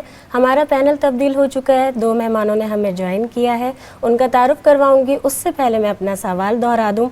آج کا ہمارا سوال ہے، مولائے کائنات حضرت علی علیہ السلام کے قاتل کا نام بتائیے۔ آپ لائیو کال کے ذریعے، فیس بک پر، یوٹیوب پر کامنٹس کے ذریعے ہمارے سوال کا جواب دے سکتے ہیں اور ہماری لائیو ٹرانسمیشن کا حصہ بن سکتے ہیں فیض رمضان کا۔ کوئی سوال کرنا چاہتے ہیں تو وہ بھی کر سکتے ہیں۔ میں آج کا ہمارا موضوع وہ بھی دہراتی چلوں جو لوگ ابھی دیکھنا شروع ہوئے، ثقافت مولائے کائنات حضرت علی علیہ السلام۔ آج ہم ثقافت پر بات کر رہے ہیں، مولائے کائنات پر بات کر رہے ہیں، ان کی ثقافت پر بات کر رہے ہیں۔ ہمارے ساتھ جو 2 مہمان موجود ہیں ان کا تعارف کرواؤں۔ مفتی غلام غوث مدنی صاحب عالم دین ہیں، حنا وسیم نعت خواں ہیں۔ دونوں مہمانوں کو السلام علیکم۔ فیض رمضان میں آپ دونوں کو خوش آمدید کروں گی اور آغاز آپ سے کرنا چاہوں گی، جیسے کہ میں نے ابھی ہمارے ساتھ لائیو کالر موجود ہیں، پھر میں سوال کی جانب آتی ہوں۔ السلام علیکم۔ وعلیکم السلام۔ جی بھائی فرمائیے، کیا نام ہے آپ کا، کون سے شہر سے بات کر رہے ہیں؟ جی میں فہد علی بات کر رہا ہوں کراچی سے۔ جی فرمائیے، کوئی سوال کرنا چاہتے ہیں؟ فیض رمضان آپ دیکھ رہے ہیں؟ جی میں دیکھ رہا ہوں، بہت اچھی ٹرانسمیشن چل رہی ہے آپ لوگوں کی ماشاءاللہ۔ جی بہت شکریہ، جزاک اللہ خیر۔ جی جی فرمائیے۔ جی میں نے کہیں پڑھا تھا کہ امام علی نے فرمایا تھا کہ مجھے زمینی راستوں سے آسمان کے راستے زیادہ پتہ ہیں۔ تو میرا سوال یہ ہے کہ کیا قرآن یا حضرت علی کا کوئی ایسا قول ہے جس سے یہ پتہ چلتا ہو کہ اس دنیا کے علاوہ بھی کوئی اور دنیا ہے، یا قرآن کی کوئی آیت ہو جس سے پروف ہو؟ کیونکہ میں طالب علم ہوں سائنس اور ریسرچ کا نا، تو میں اسلام اور اس کے ساتھ دیکھنا چاہ رہا تھا، تو مجھے ذرا اس کا تفصیلی جواب دے دیجیے۔ ٹھیک ہے، بہت شکریہ، آپ دیکھتے رہیے فیض رمضان، ابھی آپ کو اس کا جواب دیتے ہیں۔ جی مفتی صاحب۔ الحمدللہ رب العالمین والصلاۃ والسلام علی سید الانبیاء والمرسلین، اما بعد فاعوذ باللہ من الشیطان الرجیم، بسم اللہ الرحمن الرحیم۔ بہت شکریہ آپ کا کہ آپ نے آج مجھے اپنے اس ٹرانسمیشن میں مدعو کیا ہے۔ جیسا کہ بھائی نے سوال کیا ہے، دیکھیں نبی پاک علیہ السلام کو اللہ تبارک و تعالیٰ نے زمینی اور آسمانی تمام چیزوں کے بارے میں اللہ تبارک و تعالیٰ نے پہلے سے آگاہ فرما دیا تھا اور آپ کو سب معلوم تھا۔ اور نبی پاک علیہ السلام کے یہ صحابہ کرام چونکہ نبی پاک علیہ السلام کے صحبت یافتہ ہیں، حضرت علی رضی اللہ تعالیٰ عنہ کا قریبی رشتہ نبی پاک علیہ السلام سے ہے کہ حضرت علی رضی اللہ تعالیٰ عنہ کے عقد میں سرور کونین صلی اللہ علیہ وسلم کے صاحبزادی حضرت فاطمہ الزہرا رضی اللہ تعالیٰ عنہا آئی ہیں۔ تو نبی پاک علیہ السلام کے صحبت یافتہ یہ صحابہ کرام بھی نبی پاک علیہ السلام کے صحبت سے زمین کے بھی راستے جانتے تھے اور آسمانی جتنے بھی راستے ہیں۔ آسمانی راستے سے مراد ہے کہ جس طرح اللہ تبارک و تعالیٰ کے پیارے حبیب معراج کی رات اللہ تبارک و تعالیٰ سے ملاقات کرنے کے لیے گئے ہیں، تو نبی پاک علیہ السلام نے اپنے صحابہ سے وہ تمام راستے کہ جس طرح اللہ تبارک و تعالیٰ سے ملاقات آپ کی ہوئی ہے، آپ نے وہ تمام باتیں جو ہیں وہ اپنے صحابہ کرام کو بتائی ہیں، اور سب سے زیادہ حضرت علی رضی اللہ تعالیٰ عنہ اس کو جاننے والے ہیں، اس کا علم رکھنے والے ہیں۔ بالکل، بے شک۔ اچھا جہاں ہم آج بات کر رہے ہیں ثقافت پر، اور خاص طور پر جب ہم بات کرتے ہیں اہل بیت کے گھرانے کی اور پھر مولا کائنات کی جب بات کرتے ہیں، تو وہ گھرانہ ایسا ہے جہاں سے کوئی سائل بھی کبھی بھی خالی ہاتھ نہیں لوٹا. میں چاہوں گی تھوڑا، کیونکہ ہم اس ذکر کو خاص طور پر اگر ہم فضائل کی بات کرتے ہیں، روشنی ڈالیے. حضرت علی رضی اللہ تعالیٰ عنہ کا پورا نام علی ہے. آپ کے والد کا نام حضرت عبداللہ ہے جی. اور آپ کی والدہ فاطمہ بنت اسد رضی اللہ تعالیٰ عنہا ہے. نبی پاک علیہ الصلوۃ والسلام نے آپ کو کنیت عطا فرمائی ابو تراب کی. یہ کنیت کس طرح آپ نے حضرت علی رضی اللہ تعالیٰ عنہ کو دی؟ ایک دفعہ حضرت علی رضی اللہ تعالیٰ عنہ اور حضرت بی فاطمۃ الزہرا رضی اللہ تعالیٰ عنہ کا کسی بات پر جھگڑا ہو گیا، تو حضرت علی رضی اللہ تعالیٰ عنہ ناراض ہو کر آپ باہر تشریف لے گئے اور مسجد میں جا کے آرام کرنے لگے. نبی پاک علیہ الصلوۃ والسلام جب گھر پر تشریف لائے تو اپنی بیٹی سے پوچھا کہ اے میری بیٹی علی کہاں ہیں؟ تو حضرت فاطمۃ الزہرا رضی اللہ تعالیٰ عنہ نے عرض کی یا رسول اللہ صلی اللہ علیہ وسلم کسی بات پر ہمارا جھگڑا ہو گیا ہے، آپ مسجد میں آرام فرما رہے ہیں. تو نبی پاک علیہ الصلوۃ والسلام وہاں تشریف لے گئے تو حضرت علی رضی اللہ تعالیٰ عنہ کے جسم اقدس پر کوئی چادر نہ تھی، آپ کے جسم پر مٹی لگی ہوئی تھی. تو نبی پاک علیہ الصلوۃ والسلام نے ارشاد فرمایا کم یا ابا تراب، کہ اے مٹی والے کھڑے ہو. تو حضرت علی رضی اللہ تعالیٰ عنہ کہتے ہیں کہ میں اپنے نام سے مجھے بلائے جانے پر اتنی خوشی نہیں ہوتی تھی کہ جتنی خوشی اس کنیت سے مجھے بلائے جانے پر ہوتی تھی، کیونکہ یہ کنیت سرکار علیہ الصلوۃ والسلام نے مجھے عطا فرمائی تھی اور آپ نے یہ ارشاد فرمایا تھا کہ کم یا ابا تراب. اور حضرت علی رضی اللہ تعالیٰ عنہ کو ایک لقب دیا نبی پاک علیہ الصلوۃ والسلام نے حیدر کرار کا، اور حیدر کرار کا مطلب ہوتا ہے پلٹ پلٹ کر وار کرنا. اور حضرت علی رضی اللہ تعالیٰ عنہ کی شجاعت بھی عظیم شجاعت ہے. ایک دفعہ ایک مارکے میں ایک قلعہ فتح نہیں ہو رہا تھا، نبی پاک علیہ الصلوۃ والسلام نے مختلف صحابہ کرام کو بھیجا اس قلعے کو فتح کرنے کے لیے. وہ فتح نہیں ہو رہا تھا. نبی پاک علیہ الصلوۃ والسلام نے ارشاد فرمایا کہ کل میں اپنا یہ اسلام کا جھنڈا اس شخص کے ہاتھ پر دوں گا جس شخص کے ہاتھ پر اللہ تبارک و تعالیٰ نے اس قلعے کو فتح ہونا لکھ دیا ہے. اور نبی پاک علیہ الصلوۃ والسلام کو یہ بذریعہ وحی بتا دیا گیا تھا کہ حضرت علی رضی اللہ تعالیٰ عنہ کے ہاتھ پر ہی اس قلعے کو فتح کرنا لکھ دیا گیا ہے.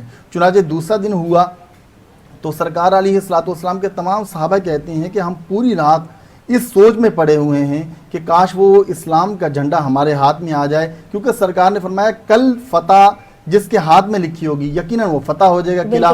تو ہم پوری رات جو ہے وہ اسی تذبذب کے عالم میں رہے کہ سرکار علیہ الصلوۃ والسلام وہ جھنڈا ہمیں عطا فرما دیں. چنانچہ صبح ہوئی، فجر کا وقت ہوا، سرکار علیہ الصلوۃ والسلام کے تمام صحابہ سرکار کی بارگاہ میں حاضر ہوتے ہیں. حضرت علی رضی اللہ تعالیٰ عنہ نہیں آتے تو سرکار ڈھونڈتے ہیں اور سرکار پوچھتے ہیں کہ علی کہاں ہیں؟ تو صحابہ کہتے ہیں یا رسول اللہ صلی اللہ علیہ وسلم علی کی آنکھوں میں درد ہے. سرکار علیہ الصلوۃ والسلام نے ارشاد فرمایا علی کو بلا کر لاؤ. حضرت علی رضی اللہ تعالیٰ عنہ جب سرکار علیہ الصلوۃ والسلام کے پاس تشریف لائے تو عرض کرنے لگا یا رسول اللہ صلی اللہ علیہ وسلم آنکھوں میں آشوب چشم ہے. سرکار علیہ الصلوۃ والسلام نے ارشاد فرمایا اپنی آنکھ کو آگے کرو. سرکار نے اپنا لعاب دہن لگایا. حضرت علی رضی اللہ تعالیٰ عنہ کہتے ہیں کہ وہ آنکھ جس میں انتہائی تکلیف اور دکھ ہو رہا تھا، شدید درد تھی، لیکن نبی پاک علیہ الصلوۃ والسلام کا وہ لعاب دہن لگنا تھا کہ وہ سارا کا سارا دوا کا کام کر دیا اس نے. اسی طرح اللہ تبارک و تعالیٰ نے حضرت علی رضی اللہ تعالیٰ کی سخاوت کے بارے میں قرآن مجید فرقان حمید میں سورۃ دہر کے اندر ارشاد فرمایا وَيُطْعِمُونَ الطَّعَامَ عَلَى حُبِّهِ مِسْكِينًا وَيَتِيمًا وَأَسِيرًا.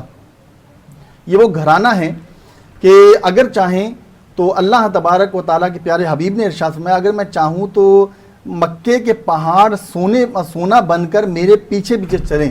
یہ وہ گھرانہ ہے اہل بیت اطہار کا کہ پوری کائنات جو ہے وہ ان کی وجہ سے اللہ تبارک و تعالیٰ نے تخلیق فرمائی ہے. تو اگر چاہیں تو سب کچھ ان کے پاس موجود تھا، لیکن غربت کا یہ عالم تھا کہ گھر میں کھانے کے کچھ نہیں ہوتا تھا. یہ فقر جو ہے وہ فقر اختیاری تھا، غیر اختیاری نہیں تھا، بلکہ اختیاراً یہ اہل بیت اطہار نے اپنے اوپر اختیار کیا ہوا تھا فقر.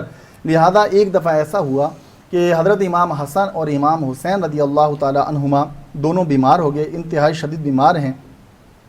تو حضرت بھی فاطمۃ الزہرا اور حضرت علی رضی اللہ تعالی عنہ نے منت مانی کہ یا اللہ اگر یہ دونوں صاحبزادے صحت یاب ہو جاتے ہیں تو ہم تیری خاطر 3 روزے رکھیں گے. تو اللہ تعالیٰ نے ان کو صحت یابی عطا فرما دی. اب منت کے مطابق 3 روزے رکھ لیے گئے. اب روزے کا عالم یہ تھا کہ افطاری میں کھانے کے لیے کچھ نہیں، سحری میں کھانے کے لیے کچھ نہیں، گھر میں تھوڑا سا آٹا ہے، افطار کا وقت ہے، 5 روٹیاں بنائی گئی، ایک روٹی حضرت امام حسن کی، امام حسین کے لیے، ایک حضرت علی کے لیے، ایک حضرت بی بی فاطمہ کے لیے، اور ایک آپ کی کنیز ہیں حضرت فضہ رضی اللہ تعالی عنہا، بالکل، جو ان کے ہر لیے قدم یہ پہ ہمیشہ ساتھ رہے بالکل کربلا تک۔ یہ روٹی بنائی گئی۔ اب افطار کا عین وقت ہے، جب افطار کے لیے بیٹھے ہوئے ہیں، ایک سائل دروازے پر آ کر دستک دیتا ہے، پوچھا جاتا ہے کہ کون؟ تو وہ کہتا ہے کہ میں ایک یتیم ہوں، لہذا اگر گھر میں کھانے کے لیے کچھ ہے تو مجھے وہ دے دو۔ یہ وہ بارگاہ ہے جس بارگاہ میں کوئی بھی آ کر سائل سوال کرتا تو یہ بارگاہ، یہ اہل بیت اطہار، یہ وہ مقدس ہستیاں ہیں، کبھی بھی کسی سائل کو خالی ہاتھ نہیں لوٹاتے تھے اپنے در سے۔ بے شک بے شک، لہذا وہ سبحان گھر میں اللہ۔ جو 5 روٹیاں رکھی ہوئی تھیں، وہ ساری کے ساری روٹیاں جو ہیں وہ اس یتیم کو دے دی گئیں، اور خود افطار پانی سے کیا۔ اگلا دن آیا، پھر اسی طرح افطار کا وقت ہے، اب ایک اسیر، ایک قیدی آتا ہے، وہ آ کر اسی طرح ندا لگاتا ہے، صدا لگاتا ہے کہ اگر کھانے میں گھر میں کچھ ہے تو وہ مجھے دے دیا جائے۔ لہذا وہ 5 روٹیاں پھر اسی طرح اس اسیر کو، اس قیدی کو دے دی گئیں۔ پھر اسی طرح ایک یتیم آتا ہے، تیسرے دن ایک یتیم آتا ہے، وہ اسی طرح آ کر صدا لگاتا ہے کہ اگر گھر میں کچھ ہے تو وہ 5 روٹیاں جو تھیں وہ اسی طرح اس یتیم کو اس دے کے دی پاس جاتی چلی ہیں۔ گئی، بالکل۔ وہ یتیم، وہ اسیر کے بارے میں آتا ہے کہ وہ کون تھا؟ وہ حضرت جبرائیل علیہ السلام کو اللہ تبارک و تعالیٰ نے اللہ نفوس اکبر، قدسیہ کی بارگاہ میں بھیجا تھا، اور ان کی سبحان آزمائش اللہ، کے لیے۔ سبحان اللہ۔ اور یہ وہ نفوس قدسیاں ہیں کہ جن کی بارگاہ میں کوئی بھی سائل آ کر صدا لگاتا تو خالی ہاتھ نہیں یہ جاتا خالی تھا۔ ہاتھ نہیں لوٹاتے تھے، اور ان کے خالی دامنوں کو مرادوں سے بھر دیا کرتے۔ سبحان اللہ، سبحان اللہ، جزاک اللہ خیر۔ ابھی بہت سارے سوالات کرنے ہیں، جب یہ تسلسل شروع ہو جاتا ہے نا تو روکنے کا دل بھی نہیں چاہتا، لیکن ہمارے ساتھ ہنا وسیم بھی موجود ہے، میں چاہتی ہوں کوئی ہدیہ کلام پیش کیجیے پلیز۔ صلی اللہ علیہ وآلہ وسلم۔ مدینہ یاد آتا ہے، مدینہ یاد آتا ہے، مدینہ یاد آتا ہے، مدینہ یاد آتا ہے، مدینہ یاد آتا ہے، ہمیں سرکار بلوانا، مدینہ یاد آتا ہے، مدینہ یاد آتا ہے، مدینہ یاد آتا ہے، مدینہ یاد آتا ہے۔ اس نے بھی مدینہ دیکھ لیا، اس نے بھی مدینہ دیکھ لیا، سرکار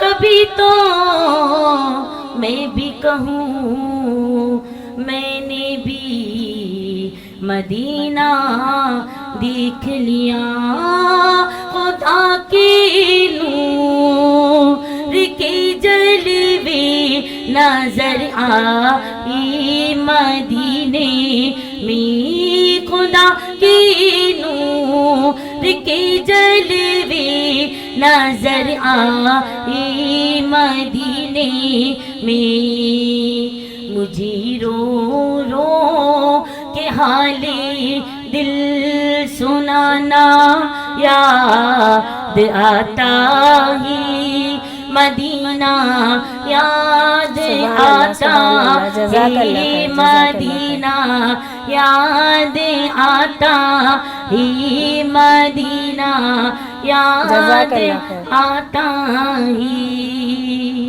جزاک اللہ خیر۔ مفتی صاحب آپ کی جانب آنا چاہوں گی، آج جب ہم بات کر رہے ہیں اتنی مبارک ہستی پر، وہیں پر اگر ہم بات کرتے ہیں جس طرح سے فاتح خیبر بھی ہیں، بے شمار اور مثالیں ہیں، اس گھرانے کی جتنی ثقافت کی بات کی جائے کم ہے، میں چاہوں گی تھوڑی روشنی قرآن و احادیث مبارکہ کے ذریعے ڈالیے۔ قرآن مجید فرقان حمید میں اللہ تبارک و تعالیٰ نے ارشاد فرمایا یا ایھا الذین آمنوا انفقوا مما رزقناکم، اے ایمان والو جو ہم نے تمہیں دیا ہے اس میں سے خرچ کرو۔ اس آیت مبارکہ کے مصداق جو ہیں وہ صحابہ کرام اور خاص طور پہ اہل بیت اطہار اس آیت مبارکہ کے مصداق ہیں کہ جو بھی سائل ان کی بارگاہ میں آ جاتا ان کو وہ کبھی بھی خالی ہاتھ نہیں جاتے تھے، بلکہ یہ اہل بیت اطہار ان کو کچھ نہ کچھ عطا کر دیا کرتے تھے۔ بالکل۔ ایک دفعہ حضرت علی رضی اللہ تعالیٰ عنہ نماز پڑھ رہے تھے، دیگر صحابہ کرام بھی مسجد میں نماز پڑھ رہے تھے۔ ایک سائل نے آ کر صدا لگائی کہ اللہ کے لیے کچھ عطا کر دو۔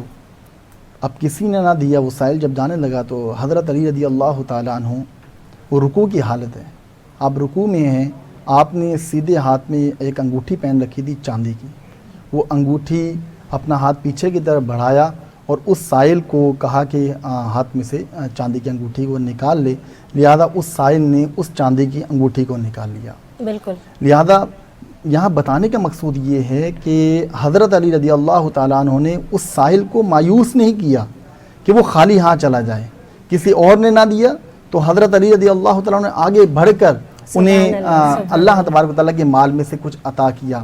اس واقعے سے ہمیں یہ بات سمجھ میں آتی ہے کہ اگر اللہ تبارک و تعالیٰ نے ہمیں مال دیا ہے تو ہم چونکہ اہل بیت اطہار سے محبت کرنے والے ہیں، پنجتن پاک سے محبت کرنے والے ہیں، اس اعلیٰ گھرانے سے محبت کے دعوے دار ہیں، تو اعلیٰ گھرانے سے صرف محبت کے ہم دعوے دار نہ بنیں بلکہ عملی جامہ بھی پہنائیں کہ جس طرح ان نفوس قدسیہ نے اللہ تبارک و تعالیٰ کی بارگاہ میں اپنے مال کو خرچ کیا ہے، آج ضرورت اس امر کی ہے کہ ہم اپنے مال سے محبت کو چھوڑ کر اس مال کو اللہ کی راہ میں خرچ کریں اور غربا پر خرچ کریں، فقیروں پر خرچ کریں، مسکینوں پر خرچ کریں، جس طرح کہ ان نفوس قدسیہ نے اپنے مال کو یتیموں پر خرچ کیا ہے۔ بالکل۔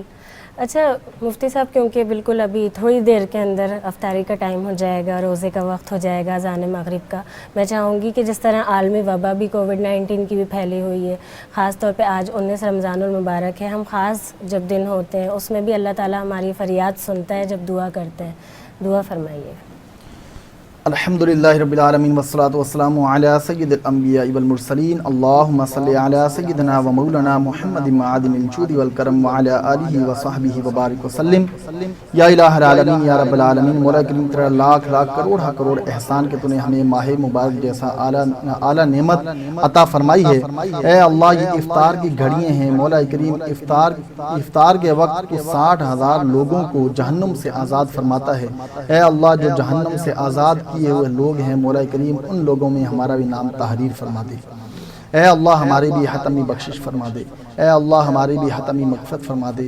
مولا تیری بارگاہ میں سچے دل سے توبہ کرتے ہیں، اے اللہ ہماری توبہ کو قبول فرما۔ مولا کریم تمام گناہوں کو معاف فرما۔ اے اللہ، ہمیں نیکیاں کرنے کی توفیق عطا فرما۔ مولا کریم جتنے پریشان حال ہیں تمام کی پریشانیوں کو دور فرما۔ مولا آج کی اس ٹرانسمیشن میں نہ جانے کتنے افراد ہمارے ساتھ دعا میں شریک ہوں گے، اے اللہ تمام کی دعاؤں کو، التجاؤں کو اپنی بارگاہ میں قبول فرما، تمام کی مشکلات کو آسان فرما۔ اے اللہ، اس وقت عالمی وبا کرونا وائرس اے اللہ پوری دنیا میں پھیلا ہوا ہے، مولا کریم نہ جانے کتنے افراد جو ہیں وہ اس وائرس کا شکار ہو چکے ہیں۔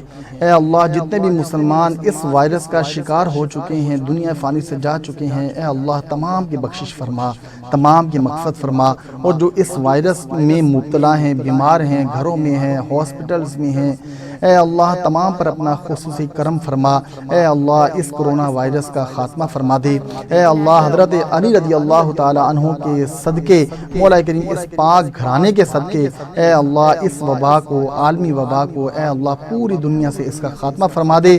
مولا کریم ہم تمام کو ہر قسم کے وائرس سے محفوظ فرما۔ اے اللہ، جتنے بیمار ہیں گھروں میں، ہاسپٹل میں، تمام کو شفائی یابی عطا فرما، شفائی کاملہ عاجلہ نافع عطا فرما۔ اے اللہ، ہماری تمام دعاؤں کو، التجاؤں کو، آرزوؤں کو اپنی بارگاہ عالی میں قبول فرما۔ اے اللہ، ہمارے اس فیض نیٹ ورک کو مولا کریم کامیابی عطا فرما، حاصل حاسدین کے حسد سے محفوظ فرما، شریروں کے شر سے محفوظ فرما۔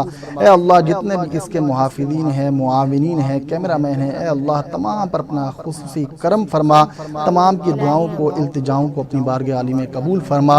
ان اللہ و ملائکتہ یصلون علی النبی یا ایھا الذین آمنوا صلوا علیہ وسلموا تسلیما۔ اللہم صل علی سیدنا و مولانا محمد وعلی آل سیدنا و مولانا محمد مبارک وسلم۔ جب دم واپسی ہو یا اللہ لب پر لا الہ الا اللہ۔ آمین الہی آمین، جزاک اللہ خیر۔ بہت شکریہ مفتی صاحب آپ کا، ہنا آپ کا بہت شکریہ۔ ناظرین ہم نے آج ایک سوال کیا تھا آپ سے، سوال یہ تھا مولائے کائنات حضرت علی علیہ السلام کے قاتل کا نام بتائیے۔ اس کا صحیح جواب ہمیں دیا ہے ہنا نے لاہور سے، اور میں جواب بھی بتا دوں، عبد الرحمن ابن ملجم۔ صحیح جواب ہے عبد الرحمن ابن ملجم۔ آپ ہماری لائیو افطار ٹرانسمیشن کا حصہ جس طرح روز بنتے ہیں اسی طرح بن سکتے ہیں۔ ابھی تھوڑی ہی دیر میں اذان مغرب کا وقت ہو جائے گا۔ 19 رمضان المبارک کا روزہ آپ سب اپنے شہروں کے ٹائم کے مطابق افطار کریں گے۔ میں آج کے موضوع جو ہمارا تھا اس کے لیے صرف اتنا کہوں گی کہ ہماری زبان نہیں ہے، ہماری زبان نہیں ہے، ہماری اوقات نہیں ہے۔ چند لفظوں میں اگر کہنا چاہوں تو صرف اتنا کہہ سکتی ہوں، آؤ سلام کرے اس گھرانے کو، آؤ سلام کرے اس گھرانے کو، حسین پال کر جس نے دیا زمانے کو، حسین پال کر جس نے دیا زمانے کو۔ روز کی طرح مجھے نازیہ علی کو دیجیے اجازت، زندگی رہی تو کل پھر آپ سب سے ملاقات ہوگی۔ اپنی دعاؤں میں یاد رکھیے۔ السلام علیکم ورحمۃ اللہ وبرکاتہ۔